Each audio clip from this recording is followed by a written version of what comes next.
Today I'm going to show you a really cool technique that I learned from a lovely lady named Roberta Carr years and years ago, and it's how you turn a really skinny tube. She did it to create spaghetti straps, really skinny spaghetti straps, or she created beautiful flowers of all these little loops.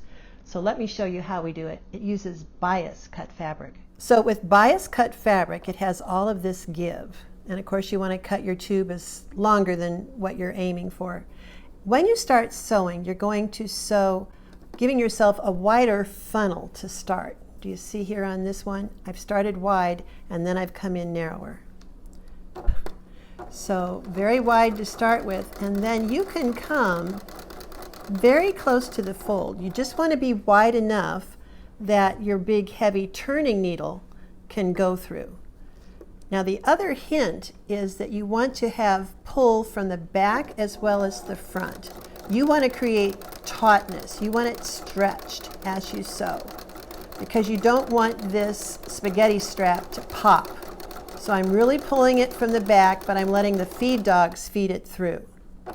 So you go all the way down nice and close consistently, and then you would stop and you would trim your excess seam allowance down equal to that distance that your stitching was from the fold.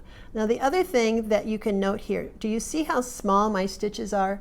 I actually set my stitch length at 1.5 because I want really small stitches to prevent any ripping out. So once you have trimmed that, you see the seam allowance is going to end up stuffing the tube. So it really looks like a tube. I had done all of that, and then here's my next example. I've taken a double strand of really heavy thread. This is button and carpet thread or pearl cotton or sashiko thread. I put it on a nice big long needle. I've gone through the end a couple of times. Then you take the eye side of the needle down through this tube and just start pushing it all the way.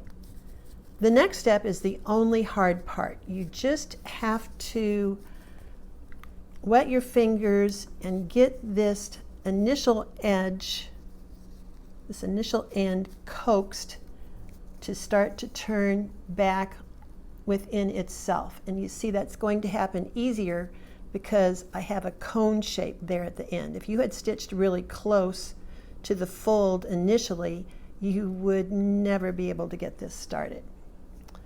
But once you get that going, it's going to look like this. Do you see how it's pulling in on itself? So then you just can continue to pull that tube, and voila, look at that. You've got a nice skinny stuffed tube that's bias. It can make all kinds of pretty loops for petals on flowers.